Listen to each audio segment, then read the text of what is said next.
All right, so it's finally time that we look at the behind the scenes from Chris and Jelaine and all the cast and crew on their actual The Chosen YouTube channel. These are always amazing because it gives us way more insight than we can grab from some of the behind the scenes. While we can kind of go deeper talking through the Instagram reels and different things that we see from the cast and the crew and everybody, this gives us real concrete data so that we're not guessing as much for certain things.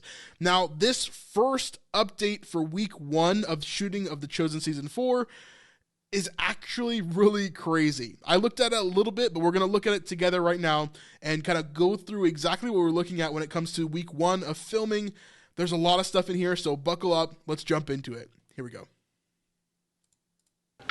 We are back! We're back. Ya regresamos. We're back. We're back. It is day 1 of filming. It's really cold. You said season 3 was probably one of the toughest you've done in your career. Are you anticipating season 4 to be the toughest? Don't jinx it. Don't That's actually hilarious. say anything like that. So right now, we're getting ready to start filming the very first shot of season 4. How excited are you to be back for season? I'm not sure what this shot is because we never got confirmation as to who these characters are that are in this scene. We know that this is the first shot that we saw them setting up, but we never knew who was in this scene. So I wonder if we see that in this video. Season 4. I don't know, man. I can't. I'm like, oh my gosh, I can't believe we're back here again so fast. It feels like just yesterday. It kind of feels like that we haven't even... Yeah, so they kind of skipped over that other scene. I wonder if there's specific characters that they don't want us to see yet. Perhaps, who could it be? Maybe young Mary and Elizabeth, maybe in that first scene? I don't know. even been gone. We're just straight back into it, literally in the scene we just shot. Kind of feels weird. It gets easier and easier to get back into it. It's just kind of weird. It feels really weird, but it feels fun. Yeah. No, it's mainly weird. It's surreal because it feels like we just left like yesterday. It was very quick. I mean, they only had like a few months off of filming and then they're back at it, right? So it was pretty fast. I mean, it was still a long time, but it was pretty fast for sure. Yeah. And we came back, but at the same time, so much time has passed. Yeah. It feels amazing. It feels really great to reunite with everybody. It's been awesome. Like just a family reunion, seeing everybody. And then it's nice too, because you develop such a great connection that even during the months that we've been gone, you hang out in between also if you can. That energy, that excitement, and that familiarity that we've developed in this space over the last season, it's been good to come back to that. I'm really...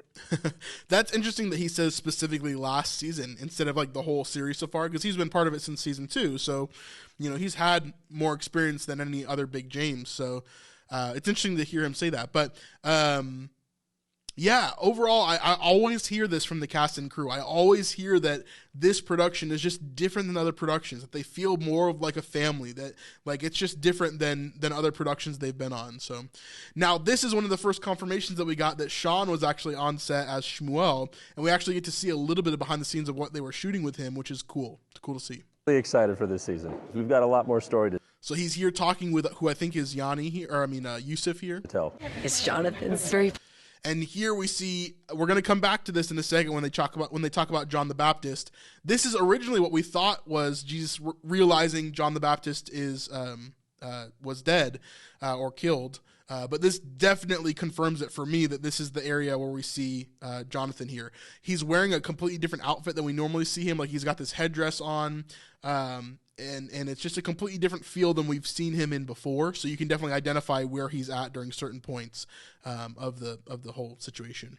First shot of season 4. It's very intense, very heavy, and this is the last shot that we're doing for the day, so... Wait, let me see. What did she say there? Sorry. Just don't want to miss anything here. For this season. We've got a lot more story to tell.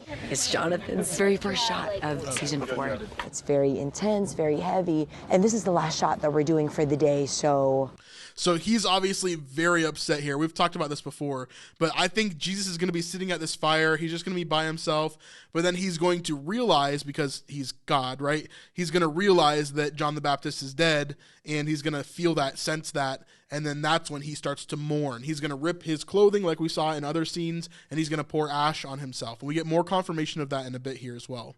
What a way to end the day. I do believe season 4 is not going to be quite as We saw this scene in the behind the scenes where Simon and Judas are doing laundry together. Complicated. Walking on water, the feeding of the 5,000. This season is not as complex. Now it's just as intense. And now this is the first look that we get at what looks to be an executioner for John the Baptist. Pretty scary looking, pretty intense. Yeah, pretty cool. And significant, and the storylines are very, very emotional. Coming back. That looks to be Andrew talking to someone, potentially Joanna. Everyone's happy and like we're all on this happy high. So how does that feel mixed with, John the Baptist dying? You weren't thinking about it. Okay. We won't say when, but it's coming at the death of John the Baptist. I think it'll probably happen pretty quick. Like within the first few episodes of season 4, because season 4 is supposed to be super heavy. Like we've come off this high, like you'll hear Dallas even say it in this video, but in the previous season, season 3 is this year of popularity. That's what it's called in the blueprint. That's what it's called in when Dallas talks about it. But then season 4, the whole theme of season 4 is the cost of discipleship. So if season 3's theme was the year of popularity, then season 4's theme is the cost of discipleship. And so it's a heaviness. And if they start off season 4 like immediately killing John the Baptist, then that would really set the tone for the heaviness of what we're supposed to be seeing, right? Where John the Baptist is like, the first thing that we see, it's like, oh man, season 4 is going to be crazy. And that's going to be like the kind of, thought that everybody has as we kind of go through. Real quick, before we continue on this video, I wanted to remind you that we're going to Israel in 2024. So if you want to join us in January, then you can go ahead and sign up with the link in the description down below. We're bringing some amazing hosts, Isaac David from Daily Disciple and John McCrae from What Do You Mean? Some of the most amazing Christian YouTube channels out there right now. And so we'd love for you to come and just experience the Holy Land with us as we get to teach you and experience it along with you. We'd love to see you over there and get to meet you guys in person in Israel. How amazing would that be? All right, let's get back to the video. Oh, that's right. It's a death that you expect, but you don't know how it's going to happen. Is it hard to say goodbye? We knew all along John the Baptist was going to die. It's cool to have the opportunity to recreate a very impactful moment in Scripture. Not just John the Baptist's death, but all the things around it, how it impacts Jesus' disciples, particularly Andrew, who was close to John. So we see Jesus here. This scene is this portion is in particular very cool to see. We actually see Jesus as he's comforting Andrew, but we see as Jesus has ripped his shoulder, right, the cloth on his shoulder, and then he also has put ash on his head, and you can see that all over his face and his head and his shoulders.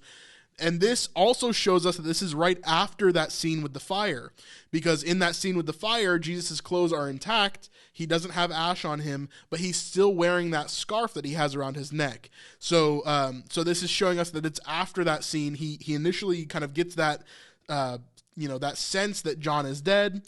Then he mourns. He does the acts of mourning, ripping his clothes, putting ash on his head, and then he goes to comfort Andrew, right? So it's interesting to see that. How it impacts Jesus. When Jonathan was first thinking about you and being given the bad news, the thing that was really getting to him was thinking of you as kids together, bringing it back to your childhood. It's just so personal, you know what I mean? So what we're seeing here is basically a butcher block that John the Baptist is in front of. Kids together, bringing it back to your childhood. And so as we zoom out here, we see Dallas is kind of leaning in front of this wooden block that's in front of him, and the whole goal of this is to put John's neck on that block and then chop it. So that's probably what we're going to see at least a piece of. I imagine that we'll see John lay down his head. I don't think that we're going to see anything gruesome. I don't think that that's really what The Chosen wants to do. Just so personal, you know what I mean? But you can even see some of the glimpses of red that are on the front of that block, kind of showing that, like, yeah, that's what happens here. The scene calls for it to be a little bit darker. We want a darker scene, but we gotta also be able to see. I just can't register that. That's the tough part. How do you make it dark and light? Fun fact, this is the mikveh in season 3 where Eden came and received her cleansing. We just put a little roof on it, closed off the whole area, and now it's a execution room. So the room where once blessing flowed and cleansing, now the room where a beloved character will meet his doom. That's funny. So, yeah, it's cool that they can reuse these rooms, and that's how this place was made in the first place, was so that it could be modular, so that they could do specific things and have different areas kind of move in and out of each other and be, I don't know, like usable no matter what, so that you could shoot in one direction and then you could turn the camera and shoot in a different direction, and it would look like a completely different city or a completely different scene, right?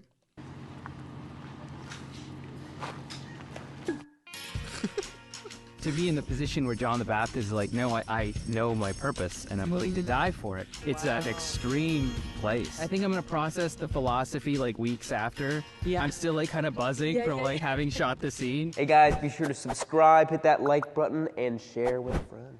75 days all have to go well. I'm optimistic. We've had a good pattern on The Chosen of things going well. Even when they don't, they end up working because this project isn't fully in my hands. Can't believe we're shooting again. We're already here. So it's week 1 of filming, and we've had some consequences of weather. There was so much storm front coming in that we shifted the schedules because of how bad the weather is. So this building that you're seeing behind them is the main soundstage. So there's a lot of those like pyramid looking buildings that we looked at before.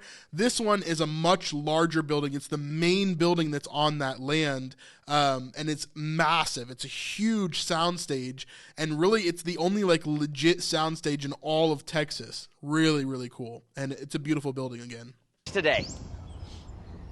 Dallas left me a voicemail going, "Hey brother, it's me. No, we're gonna have to do this scene tomorrow." I take a couple months to build the schedule. It never fails. We change it. Stuff happens. Weather, it's like this. It's like perfect fit, and then it just goes like that. I think it's Adam Drake is awesome. If you guys were part of the Feeding of the 5,000, you heard him a lot. He was the one that's always shouting action and kind of calling throughout stuff.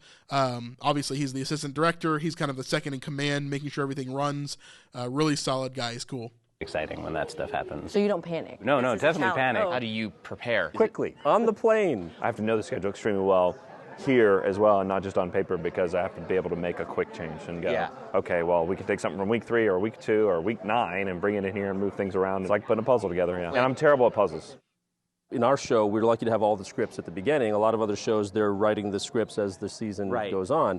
So I had the benefit of being able to track Shmuel's journey and make sure I was where I needed to be. And then Dallas, of course, has the full vision, so he was able to help me as well. And yeah, it was a hurry-up drill for sure. Jairus is different than me. I think Jairus would definitely panic if something like that happened because he wants his ducks in a row.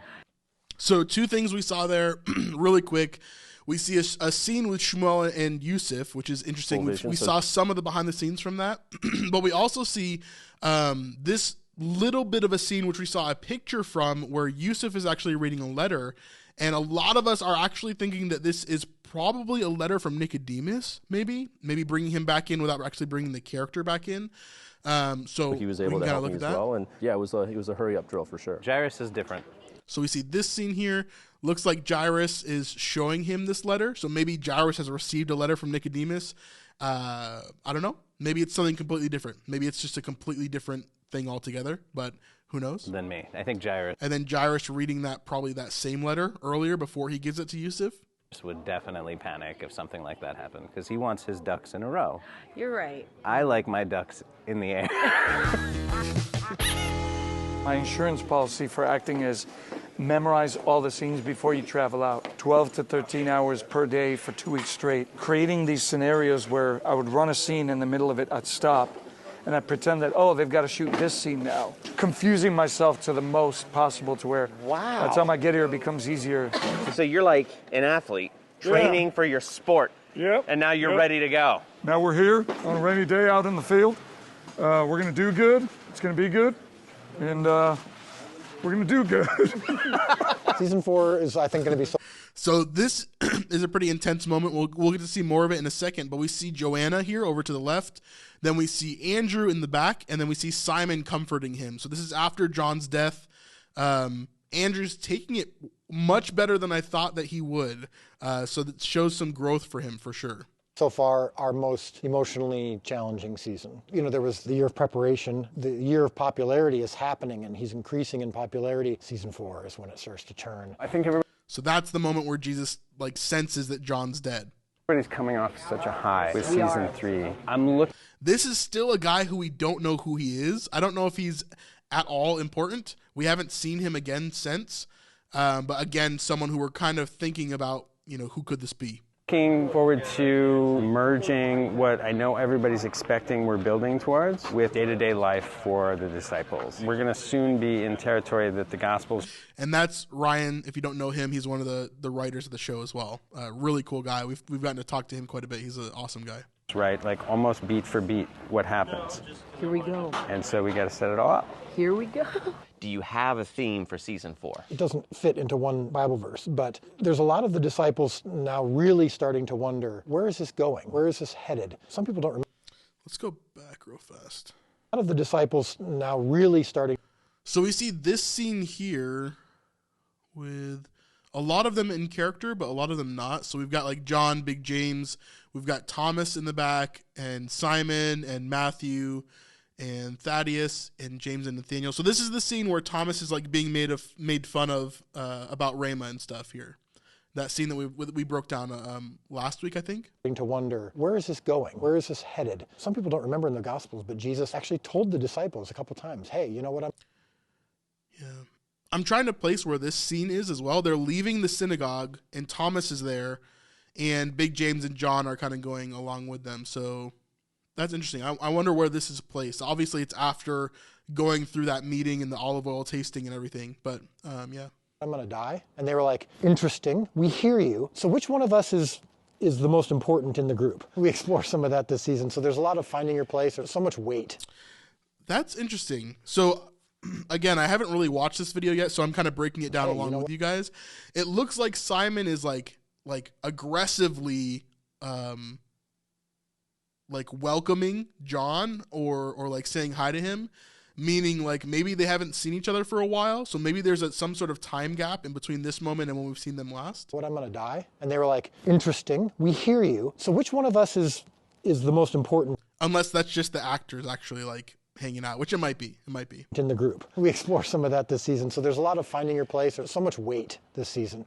And again, we see here as Joanna is talking with Andrew. Andrew has fallen to the ground because of his grief, but then Simon comes and picks him up and gives him a hug. We also see Mary and Tamar following behind him. So if I was going to answer what's the theme of this season, it's... And Rhema. Sadness, kind of a precursor for what's to come. I got to come up with a better theme. Well, we hope that you enjoyed this first chunk of filming. As always, it's a blast. It is, so hit that subscribe button, hit the bell by the subscribe button. That way you're notified every time we drop a new recap or any new video right here. All right. Well, that was the recap for The Chosen Week 1. Again, they're really far behind this time because last year they were only like 1, maybe 2 weeks behind us. Now they're 4 weeks behind us. So it's going to be quite a while before we start catching up with them and seeing the rest of these weeks kind of play through. They probably did that very specifically because they want probably more time at the end of filming to have more content to pump out. So definitely probably a strategic move on their part for that. So interesting. What did you guys think about that? Overall, good behind the scenes, gave us some good insights into John the Baptist's death and what's upcoming with that. So I'm excited. It's going to be really, really cool. I'm so excited for The Chosen to become darker because the darker that the show gets, the more bright the light shines. And that is going to be so amazing to see as we get into season 6 and 7 and really close out this series to see what's upcoming. So amazing stuff. Really excited for sure. If you like this small piece of our live stream, then you can go over to our Patreon at patreon.com/thesnipelife to check out the entire 2-hour live stream where we talk about all the behind the scenes from this week. And there's a lot of really great stuff in there from this week. So go ahead and check that out in the description down below, or just go to patreon.com/thesnipelife. It would really mean a lot to us. This is seriously the best way that you can help to support our ministry. All right. We'll see you on the next one. Peace.